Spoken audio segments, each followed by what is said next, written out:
এই ট্রান্সপোর্ট লাইনে যারা এই ট্রান্সপোর্টের ড্রাইভার রয়েছে তারা এই ধরনের খাবার কিংবা এইসবের দুর্নীতিতে কতটা জড়িয়ে? তারা কি ট্রান্সপোর্টের মালিকরাই তো করায়। ট্রান্সপোর্টের মালিকরা হ্যাঁ, কেন করে? ওই বেশি ফায়দা হবে তার লেগে। ওই মানে একটা গাড়ি 6 মাসে কিস্তি, আমার নতুন গাড়ির কিস্তি পুরো শেষ হয়ে যাবে 6 মাসে।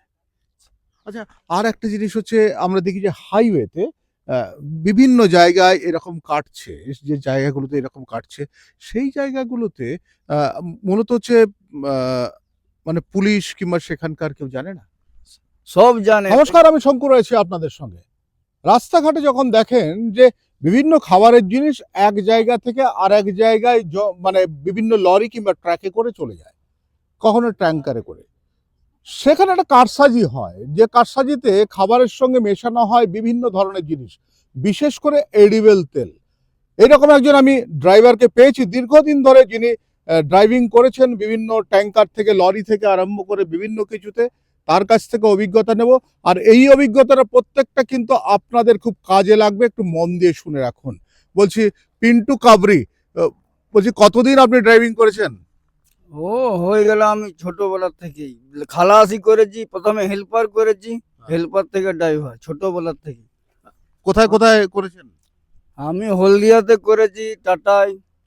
কি কি মালপত্র বয়ে নিয়ে যেতেন? তারপরে ওই যে পিচ নিয়ে যেতাম, furnace oil, refine, diesel, petrol, FO, LDO, JBO. দেবীয়। অর্থাৎ রাস্তার পাশে দেখবেন যে হঠাৎ করে ট্যাঙ্কার ঢুকে গেলে একটা জায়গায়, চারদিকে খুব ভালোভাবে ঘেরা রয়েছে, সেখানে গিয়ে কিন্তু রীতিমতো কাটিং হয়। কিভাবে কাটিং হয়, কি কি কাটিং হয়? ও সব কিছু কাটিং হয়, যত তেল আছে সব। এটিএফ তেল। আচ্ছা, এটিএফটা কি জিনিস? এটিএফ প্লেনের যে তেল হয়। আচ্ছা, আর? আর ফার্নিশ অয়েল, এফও, পিচ, আচ্ছা, আর এলডিও, ডিজেল, কেরাসিন তেলে তো জেবিও তেল ঢালে দিলেই তো ডিজেল বনে যাবে। কি তেল?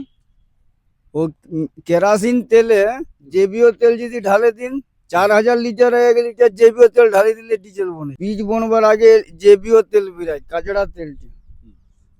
ওইটাই এই কেরাসিন তেলে ঢালি দিবেন, দেখবেন ডিজেল বনে গেছে। ওর ডেনসিটি টেম্পারেচার চেক করুন, ডিজেলের যত ডেনসিটি টেম্পারেচার থাকবে ওইটা তো অত হবে। আচ্ছা, আমার একটা বড় প্রশ্ন রয়েছে যে আবার রিফাইন তেলে নুন মিশিয়ে দিবে।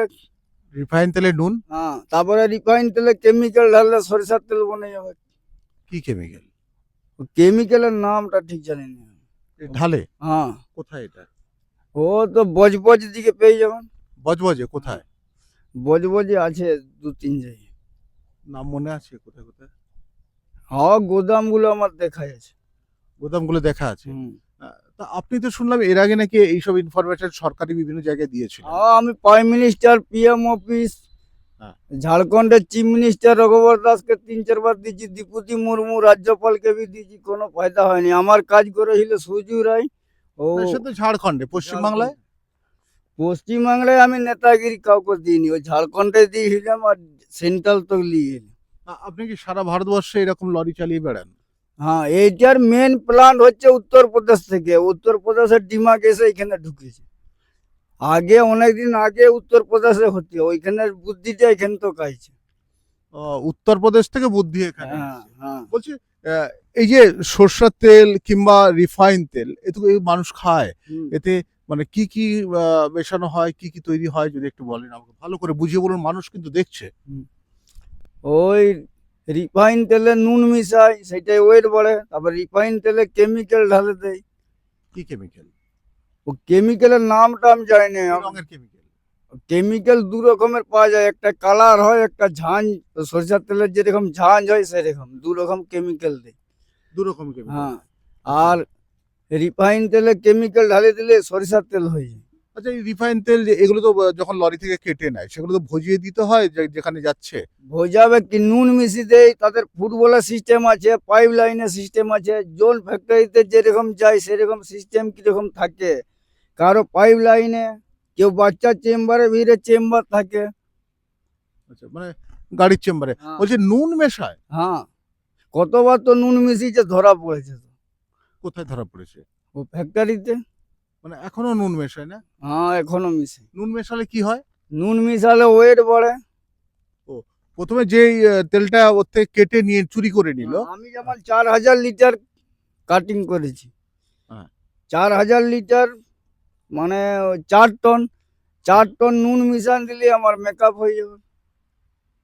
তাহলে তো মানুষের ক্ষতি হতে পারে যাদের প্রেশার টেশার আছে। হ্যাঁ ক্ষতি হবে তো, ওইরকম তো রিফাইন তেলে কেমিক্যাল ঢাললে সরষের তেল বনে যাচ্ছে, তো ক্ষতি তো হচ্ছে। আর কি কি হচ্ছে খাবার জিনিস নিয়ে? খাবার জিনিসে যেমন ওই যে একটা কেমিক্যাল পাওয়া যায়, ওইটা জলে ঢাললে দুধ বনে যায়। আচ্ছা, কি নাম কেমিক্যাল জানেন? নামটা জানি আমি, পাতা করে বলছি। কি বলছিলেন আগের দিন, আমাকে একটা বলছিলেন বোধহয়। ওই যে সানসিল্ক না না, শ্যাম্পু। ফেনল নাকি? না ওইটা তো আমার ওই যে দুধ ফাটবার লেগে দেই, হ্যাঁ, ওই যে ফেনাল। হ্যাঁ। ফেনাল দিলে দুধ ফাটেনি, ওইটা ওইটা থরি, মানে ওরকমই একটা কেমিক্যাল পাওয়া যায়। কিন্তু দুধে তো ফ্যাটের দরকার হয়, এ হয়। ফ্যাট, ফ্যাট অরিজিনাল দুধে আর ডুপ্লিকেট দুধে ওইটা একই হয়ে যায়। একই হয়ে যাবে? 1 গ্রাম ইধার উধার হবে, কারণ এই অরিজিনাল দুধে যদি 100 হয়, ওইটা 99 হবে ডুপ্লিকেট দুধে। আচ্ছা, এই ট্রান্সপোর্ট লাইনে যারা এই ট্রান্সপোর্টের ড্রাইভার রয়েছে, তারা এই ধরনের খাবার কিংবা এইসবের দুর্নীতিতে কতটা জড়িয়ে? তারা কি ট্রান্সপোর্টের মালিকরাই তো করায়। ট্রান্সপোর্টের মালিক হ্যাঁ, কেন করে? ওই বেশি ফায়দা হবে তার লেগে। ওই মানে একটা গাড়ি 6 মাসে কিস্তি, আমার নতুন গাড়ির কিস্তি পুরো শেষ হয়ে যাবে 6 মাসে। আচ্ছা, আর একটা জিনিস হচ্ছে, আমরা দেখি যে হাইওয়েতে বিভিন্ন জায়গায় এরকম কাটছে, যে জায়গাগুলোতে এরকম কাটছে, সেই জায়গাগুলোতে মূলত হচ্ছে আহ, মানে পুলিশ কিংবা সেখানকার কেউ জানে না। সব জানে। 1 মাস হবার আগে 1 মাসের পেমেন্ট পৌঁছে দিতে হবে 5 লাখ টাকা। মানে পুলিশ জানে বিষয়টা? পুলিশ জানে, না দিলেই আমার রেড করবে। যেমন আজকে 31 মাস হচ্ছে, আপনাকে মাস পুরো হবার আগে আপনাকে পয়সা পৌঁছে দিতে হবে, না পৌঁছালে রেড করবে। এরকম হাইওয়েতে ধরুন, আমি একেবারে হাইওয়েতে শুনুন না, হাইওয়েতে আমরা ও ঝাড়খণ্ড থেকে ইনকোয়ারি করতে আসলাম, 105টা গোদাম আছে মেন রোডে রোডে। কোথা থেকে কত অবধি? এ কোলাইকুণ্ডার থেকে শুরু করে একদম হলদিয়া তক। 105টা গোডাউন বলতে কি গোডাউন? 105টা। কি ওই গোডাউন? তেল কাটিং করে, তেলে জল মিশাই, রিফাইন তেলে কাটিং করে, ডিজেল, পেট্রোল ডিজেল সব কাটিং করে, পিচে মার্বেল পাথরের পাউডার মিশাই, মানে এই ধরনের ফার্নিশ অয়েলে জল মিশাই। পিচটা তো ন্যাচারালি সরকারি কাজে লাগে। ও সরকারি কাজে লাগলো কি হবে, ওই আইওসি থেকে ওরা সেটিং বাজ ডামে করে ফুল করছে। আচ্ছা আচ্ছা, ড্রামে ড্রামে করে? ওই আগে ট্যাঙ্কি করে এলো গোদামকে আসবার পরে ওই চেম্বার আছে, চেম্বারে ঢালে দিল, আর মার্বেল পাথরের পাউডার ঢালে দিই, দিয়ে ওইটাকে ফাটে করে ফির ওইখান থেকে বের করে ট্যাঙ্কি গাড়িতে লোড করে দিবে, ট্যাঙ্কিকে বাহার নিয়ে যাবে, দিয়ে ওইখানে ডামে ডামে ডামে করে ফুল করে দিবে, বাস খালি অরিজিনাল হয়ে গেল। ওরকম করে লোককে বোকা চোদা বানাই। অর্থাৎ পিন্টু কাবরি মূলত বাঁকুড়ার মানুষ, উনি এখন টাটাতে থাকেন। তবে ইনি রীতিমতো কিন্তু এই ধরনের চক্রকে ধরবার জন্য কিংবা এই ধরনের চক্র সমস্ত কিছু জানিয়ে দেওয়ার জন্য তারা উনি কিন্তু এইভাবেই কিন্তু প্রতিবাদ চালিয়ে যাচ্ছেন। আজকে আমাদের সঙ্গে কন্ট্যাক্ট করেছেন। আমি এই মুহূর্তে ঝাড়গ্রামের এলাকায় এসেছি, তবে উনি টাটা থেকে চলে এসছেন। অর্থাৎ আমরা আসার পথে দেখেছিলাম বেশ কিছু জায়গায় এই রকম গোডাউন রয়েছে, ওনার কথা মতো যেখানে কাটিং হয় সে সমস্ত গোডাউন রয়েছে, সে সমস্ত গোডাউনে রীতিমতো এই ধরনের একটা অপরাধ চক্র চলে। কিন্তু অপরাধ চক্রটা যেভাবে চলে তাতে তো যা বললেন উনি সেটা কিন্তু সত্যি হয়, তাহলে আমাদের সাধারণ মানুষের স্বার্থের সম্পূর্ণ বিরোধী। আমি শঙ্কর আছি আপনাদের সঙ্গে।